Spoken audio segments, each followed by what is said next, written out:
Salam sejahtera, suka mendengar Alkitab Rabu 21 Oktober 2020.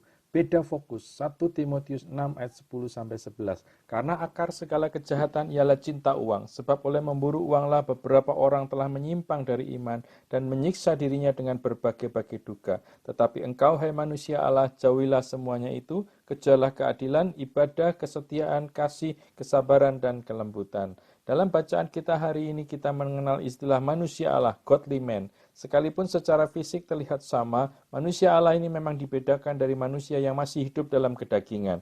Manusia daging melakukan kejahatan, mengejar uang dan menyimpang dari iman. Sedangkan manusia Allah memiliki fokus yang berbeda. Dia tidak lagi memikirkan perkara-perkara duniawi karena hidupnya sudah diperbarui di dalam Tuhan. Inilah ciri-ciri manusia Allah. Pertama, menjauhi kejahatan dan tidak cinta uang. Cinta akan uang merupakan akar segala kejahatan. Manusia Allah akan berusaha mencukupkan diri dalam segala sesuatu. Ia pun tidak tamak dan mengejar harta melampaui rambu-rambu.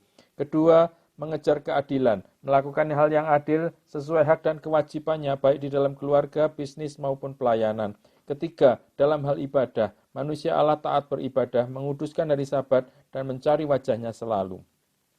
Keempat, teruji dalam hal kesetiaan. Kesetiaan yang tidak pupus karena waktu dan tidak pudar karena godaan duniawi. Kelima, menunjukkan kasih kepada sesama. Ia senang berbagi dan mudah mengampuni. Keenam, bersifat sabar. Dalam bahasa Inggris dikatakan long suffering. Artinya tetap bersabar dan rela menderita. Ketujuh, menunjukkan kelembutan baik dalam tutur kata maupun perbuatannya. Apakah kita sudah memiliki ciri-ciri manusia Allah? Janganlah berhenti menumbuhkan karakter ilahi dalam diri kita sampai pada keserupaan yang dinantinya. Tuhan Yesus memberkati. Mazmur 94, Allah pembela keadilan. Ya Allah pembalas, ya Tuhan. Tampillah, bangunlah ya hakim bumi, balaslah kepada orang-orang congkak apa yang mereka lakukan. Berapa lama lagi orang-orang fasik ya Tuhan? Berapa lama lagi orang-orang fasik beria-ria? Mereka memuntahkan kata-kata yang kurang ajar, dan semua orang yang melakukan kejahatan itu menyombong. Umat-Mu ya Tuhan mereka remukkan, dan milik-Mu sendiri mereka tindas. Janda dan orang asing mereka sembelih, dan anak-anak yatim mereka bunuh. Dan mereka berkata, Tuhan tidak melihatnya, dan Allah Yakub tidak mengindahkannya. Perhatikanlah hai orang-orang bodoh di antara rakyat, hai orang-orang bebal, bilakah kamu memakai akal budimu? Dia yang menanamkan telinga, masakan tidak mendengar? Dia yang membentuk mata, masakan tidak memandang? Dia yang menghajar bangsa-bangsa, masakan tidak akan menghukum? Dia yang mengajarkan pengetahuan kepada manusia? Tuhan mengetahui rancangan-rancangan manusia. Sesungguhnya semuanya sia-sia belaka. Berbahagialah orang yang kau hajar ya Tuhan, dan yang kau ajari dari Taurat-Mu, untuk menenangkan dia terhadap hari-hari malapetaka, sampai digali lubang untuk orang fasik.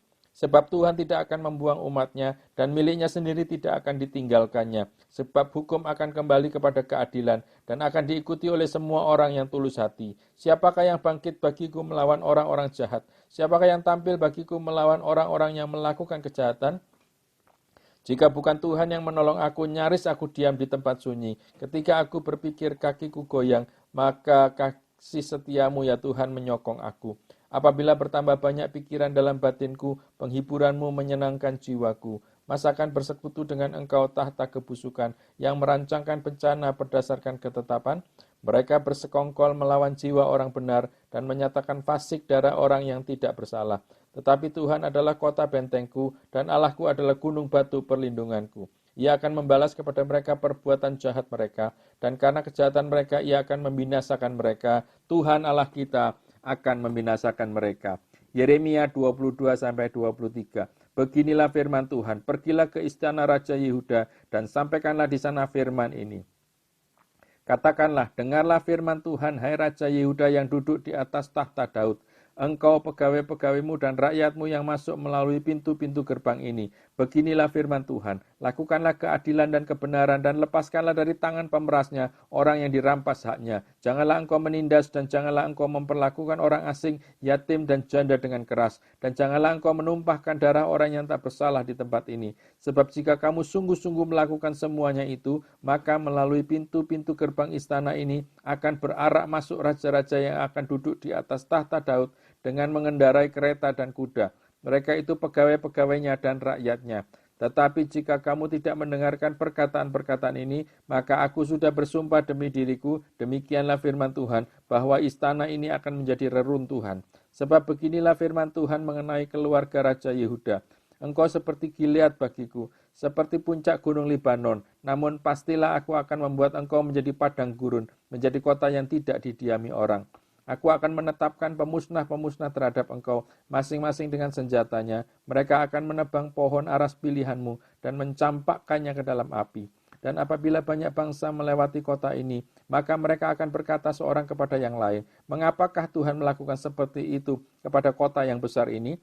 Orang akan menjawab, oleh karena mereka telah melupakan perjanjian Tuhan Allah mereka dan telah sujud menyembah kepada Allah lain dan beribadah kepadanya.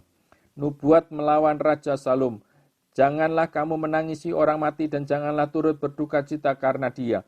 Lebih baiklah kamu menangisi dia yang sudah pergi, sebab ia tidak akan kembali lagi, ia tidak lagi akan melihat tanah kelahirannya. Sebab beginilah firman Tuhan mengenai Salum bin Yosia, Raja Yehuda, yang telah menjadi raja menggantikan Yosia ayahnya, dan yang telah meninggalkan tempat ini, ia tidak lagi akan kembali ke sini. Tetapi ia akan mati di tempat pembuangannya, dan tidak lagi akan melihat negeri ini. Nubuat melawan Raja Yoyakim. Celakalah dia yang membangun istananya berdasarkan ketidakadilan dan anjungnya berdasarkan kelaliman, yang mempekerjakan sesamanya dengan cuma-cuma dan tidak memberikan upahnya kepadanya. Yang berkata, aku mau mendirikan istana yang besar, lebar, dan anjung yang lapang luas. Lalu menetas dinding istana, membuat jendela, memapani istana itu dengan kayu aras dan mencatnya merah. Sangkamu rajakah engkau jika engkau bertanding dalam hal pemakaian kayu aras? Tidakkah ayahmu makan minum juga dan beroleh kenikmatan? Tetapi ia melakukan keadilan dan kebenaran, serta mengadili perkara orang sengsara dan orang miskin dengan adil. Bukankah itu namanya mengenal aku? Demikianlah firman Tuhan. Tetapi matamu dan hatimu hanya tertuju kepada pengejaran untung, kepada penumpahan darah orang yang tak bersalah, kepada pemerasan dan kepada penganiayaan. Sebab itu beginilah firman Tuhan mengenai Yoyakim bin Yosia, Raja Yehuda. Orang tidak akan meratapi dia, aduhai abangku, aduhai kakakku. Orang tidak akan menangisi dia, aduhai Tuan, aduhai Sri Paduka. Ia akan dikubur secara penguburan keledai, diseret dan dilemparkan keluar pintu-pintu gerbang Yerusalem. Nubuat melawan Raja Konya. Naiklah ke gunung Libanon dan berteriaklah. Perdengarkanlah suaramu di pegunungan Basan. Berteriaklah dari pegunungan Abarim, sebab semua kekasihmu sudah hancur. Aku telah berbicara kepadamu selagi engkau sentosa, tetapi engkau berkata, aku tidak mau mendengarkan. Itulah tingkah langkahmu dari sejak masa mudamu, sebab engkau tidak mau mendengarkan suaraku. Semua orang yang menggembalakan kamu akan dihalau angin ribut, dan para kekasihmu akan diangkut tertawan. Pada waktu itu engkau akan menjadi malu dan bernoda dari sebab segala kejahatanmu. Hai engkau yang diam di gunung Libanon dan yang bersarang di pohon-pohon aras. Betapa engkau akan mengeluh ketika kesakitan menimpa engkau. Kesakitan seperti yang ditanggung perempuan yang melahirkan. Demi aku yang hidup, demikianlah firman Tuhan. Bahkan sekalipun Konya bin Yoyakim, Raja Yehuda, adalah sebagai cincin meterai pada tangan kananku. Namun aku akan mencabut engkau. Aku akan menyerahkan engkau ke dalam tangan orang-orang yang berusaha mencabut nyawamu, ke dalam tangan orang-orang yang engkau takuti, ke dalam tangan Nebukadnezar, Raja Babel, dan ke dalam tangan orang-orang Kasdim. Aku akan melemparkan engkau serta ibumu yang melahirkan engkau ke negeri lain yang bukan tempat kelahiranmu. Di sanalah kamu akan mati. Tetapi ke negeri yang mereka rindukan untuk kembali ke situ, mereka tidak akan kembali. Adakah Konya ini suatu benda yang hina, yang akan dipecahkan orang, atau suatu periuk yang tidak disukai orang? Mengapakah ia dicampakkan dan dilemparkan ke negeri yang tidak dikenalnya? Hai negeri, negeri, negeri, dengarlah firman Tuhan. Beginilah firman Tuhan. Catatlah orang ini sebagai orang yang tak punya anak, sebagai laki-laki yang tidak pernah berhasil dalam hidupnya. Sebab seorang pun dari keturunannya tidak akan berhasil duduk di atas tahta Daud dan memerintah kembali di Yehuda. Janji tentang tunas Daud yang adil. Celakalah para gembala yang membiarkan kambing domba gembalaanku hilang dan terserak. Demikianlah firman Tuhan. Sebab itu beginilah firman Tuhan Allah Israel terhadap para gembala yang mengembalakan bangsaku. Kamu telah membiarkan kambing dombaku terserak dan tercerai-berai, dan kamu tidak menjaganya. Maka ketahuilah, aku akan membalaskan kepadamu perbuatan-perbuatanmu yang jahat. Demikianlah firman Tuhan. Dan aku sendiri akan mengumpulkan sisa-sisa kambing dombaku dari segala negeri kemana aku mencerai-beraikan mereka. Dan aku akan membawa mereka kembali ke padang mereka. Mereka akan berkembang biak dan bertambah banyak. Aku akan mengangkat atas mereka gembala-gembala yang akan menggembalakan mereka, sehingga mereka tidak takut lagi, tidak terkejut dan tidak hilang seekor pun. Demikianlah firman Tuhan. Sesungguhnya waktunya akan datang, demikianlah firman Tuhan, bahwa aku akan menumbuhkan tunas adil bagi Daud. Ia akan memerintah sebagai raja yang bijaksana dan akan melakukan keadilan dan kebenaran di negeri. Dalam zamannya Yehuda akan dibebaskan dan Israel akan hidup dengan tentram, dan inilah namanya yang diberikan orang kepadanya, Tuhan keadilan kita. Sebab itu demikianlah firman Tuhan. Sesungguhnya waktunya akan datang bahwa orang tidak lagi mengatakan demi Tuhan yang hidup yang menuntun orang Israel keluar dari tanah Mesir, melainkan demi Tuhan yang hidup yang menuntun dan membawa pulang keturunan kaum Israel keluar dari tanah utara dan dari segala negeri kemana ia telah mencerai-beraikan mereka, maka mereka akan tinggal di tanahnya sendiri. Menentang nabi-nabi palsu. Mengenai nabi-nabi, hatiku hancur dalam dadaku. Segala tulangku goyah, keadaanku seperti orang mabuk, seperti laki-laki yang terlalu banyak minum anggur. Oleh karena Tuhan dan karena firman-Nya yang kudus, negeri telah penuh dengan orang-orang yang bersinah. Sungguh oleh karena kutuk ini gersanglah negeri dan layulah padang-padang rumput di gurun. Apa yang dikejar mereka adalah kejahatan dan kekuatan mereka adalah ketidakadilan. Sungguh baik nabi maupun imam berlaku fasik. Di rumahku pun juga aku mendapati kejahatan mereka. Demikianlah firman Tuhan. Sebab itu jalan mereka akan seperti jalan-jalan yang licin bagi mereka. Di dalam gelap mereka akan terserandung dan aku akan jatuh di sana, sebab aku akan mendatangkan malapetaka atas mereka dalam tahun waktu mereka dihukum. Demikianlah firman Tuhan.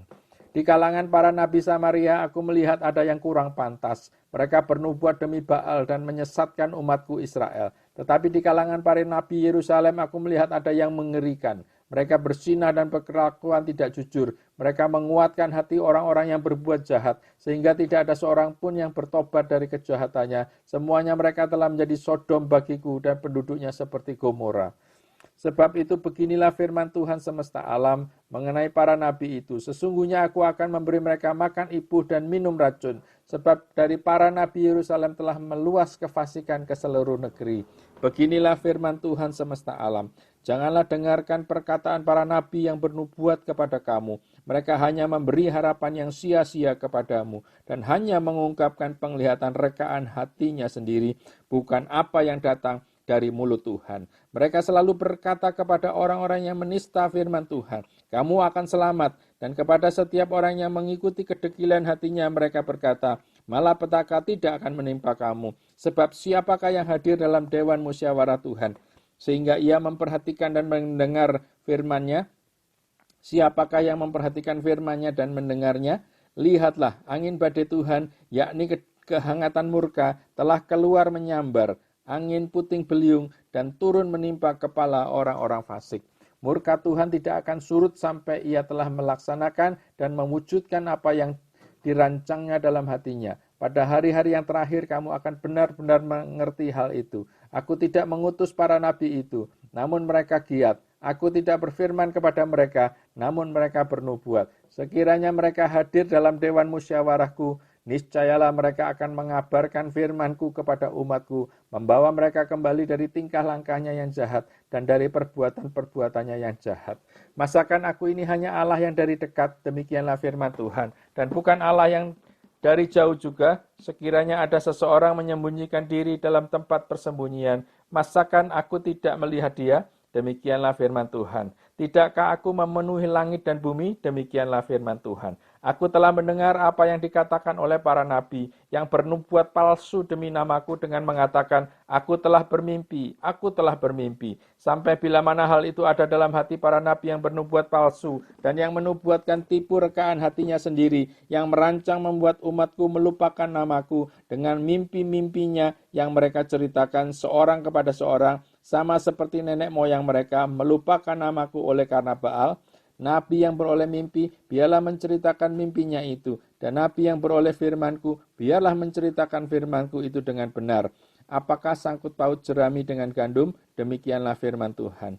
Bukankah firmanku seperti api? Demikianlah firman Tuhan. Dan seperti palu yang menghancurkan bukit batu? Sebab itu sesungguhnya aku akan menjadi lawan para nabi, demikianlah firman Tuhan, yang mencuri firmanku masing-masing dari temannya. Sesungguhnya aku akan menjadi lawan para nabi, demikianlah firman Tuhan, yang memakai lidahnya sewenang-wenang untuk mengutarakan firman ilahi. Sesungguhnya aku akan menjadi lawan mereka yang menubuatkan mimpi-mimpi dusta, demikianlah firman Tuhan, dan yang menceritakannya serta menyesatkan umatku dengan dustanya dan dengan bualnya. Aku ini tidak pernah mengutus mereka dan tidak pernah memerintahkan mereka. Mereka sama sekali tiada berguna untuk bangsa ini. Demikianlah firman Tuhan. Apabila bangsa ini baik nabi ataupun imam bertanya kepadamu, apakah sabda yang dibebankan oleh Tuhan? Maka jawablah mereka, kamulah beban itu, sebab itu kamu akan kubuang dari hadapanku. Demikianlah firman Tuhan. Adapun nabi atau imam atau rakyat yang masih berbicara tentang sabda yang dibebankan oleh Tuhan kepada orang itu dan kepada keluarganya, akan kulakukan pembalasan. Beginilah harus kamu katakan masing-masing kepada temannya dan masing-masing kepada saudaranya. Apakah jawab Tuhan atau apakah firman Tuhan? Tetapi sabda yang dibebankan oleh Tuhan, janganlah kamu sebut-sebutkan lagi, sebab yang menjadi beban bagi setiap orang ialah perkataannya sendiri. Oleh karena kamu telah memutarbalikkan perkataan-perkataan Allah yang hidup, Tuhan semesta alam, Allah kita. Beginilah engkau harus berkata kepada nabi, apakah jawab Tuhan kepadamu, atau apakah firman Tuhan? Tetapi jika kamu masih berbicara tentang sabda yang dibebankan oleh Tuhan, maka beginilah firman Tuhan. Oleh karena kamu masih memakai ungkapan sabda yang dibebankan oleh Tuhan itu, sekalipun aku mengutus orang kepadamu mengatakan, janganlah kamu berbicara tentang sabda yang dibebankan oleh Tuhan, maka sesungguhnya aku akan menangkap kamu dan membuang kamu dari hadapanku. Kamu serta kota yang telah kuberikan kepadamu dan kepada nenek moyangmu itu. Aku akan menimpakan kepadamu aib yang kekal dan noda yang kekal yang tidak akan terlupakan. 1 Timotius pasal 6. Semua orang yang menanggung beban perbudakan hendaknya menganggap Tuhan mereka layak mendapat segala penghormatan, agar nama Allah dan ajaran kita jangan dihujat orang. Mengenai penyakit bersilat kata dan mengenai cinta uang. Jika Tuhan mereka seorang percaya, janganlah ia kurang disegani karena bersaudara dalam Kristus, melainkan hendaklah ia dilayani mereka dengan lebih baik lagi. Karena Tuhan yang menerima berkat pelayanan mereka ialah saudara yang percaya dan yang kekasih. Ajarkanlah dan nasihatkanlah semuanya ini. Jika seorang mengajarkan ajaran lain dan tidak menurut perkataan sehat, yakni perkataan Tuhan kita Yesus Kristus, dan tidak menurut ajaran yang sesuai dengan ibadah kita, ia adalah seorang yang berlagak tahu padahal tidak tahu apa-apa. Penyakitnya ialah mencari-cari soal dan bersilat kata yang menyebabkan dengki, cedera, fitnah, curiga. Percekcokan antara orang-orang yang tidak lagi berpikiran sehat dan yang kehilangan kebenaran, yang mengira ibadah itu adalah suatu sumber keuntungan. Memang ibadah itu kalau disertai rasa cukup memberi keuntungan besar. Sebab kita tidak membawa sesuatu apa ke dalam dunia dan kita pun tidak dapat membawa apa-apa keluar. Asal ada makanan dan pakaian cukuplah. Tetapi mereka yang ingin kaya terjatuh ke dalam pencobaan, ke dalam jerat dan ke dalam berbagai-bagai nafsu yang hampa dan yang mencelakakan, yang menenggelamkan manusia ke dalam keruntuhan dan kebinasaan. Karena akar segala kejahatan ialah cinta uang. Sebab oleh memburu uanglah beberapa orang telah menyimpang dari iman dan menyiksa dirinya dengan berbagai-bagai duka. Pesan penutup. Tetapi engkau, hai manusia Allah, jauhilah semuanya itu, kejarlah keadilan, ibadah, kesetiaan, kasih, kesabaran, dan kelembutan. Bertandinglah dalam pertandingan iman yang benar, dan rebutlah hidup yang kekal. Untuk itulah engkau telah dipanggil, dan telah engkau ikrarkan ikrar yang benar di hadapan banyak saksi. Di hadapan Allah yang memberikan hidup dan kepada segala sesuatu, dan di hadapan Kristus Yesus yang telah mengikrarkan ikrar yang benar itu juga di muka Pontius Pilatus, kuserukan kepadamu, turutilah perintah ini dengan tidak bercacat dan tidak bercela, hingga pada saat Tuhan kita Yesus Kristus menyatakan dirinya, yaitu saat yang akan ditentukan oleh penguasa yang satu-satunya dan yang penuh bahagia, Raja di atas segala raja dan Tuan di atas segala tuan. Dialah satu-satunya yang tidak takluk kepada maut, bersemayam dalam terang yang tak terhampiri. Seorang pun tak pernah melihat dia, dan memang manusia tidak dapat melihat dia. Baginya lah hormat dan kuasa yang kekal. Amin.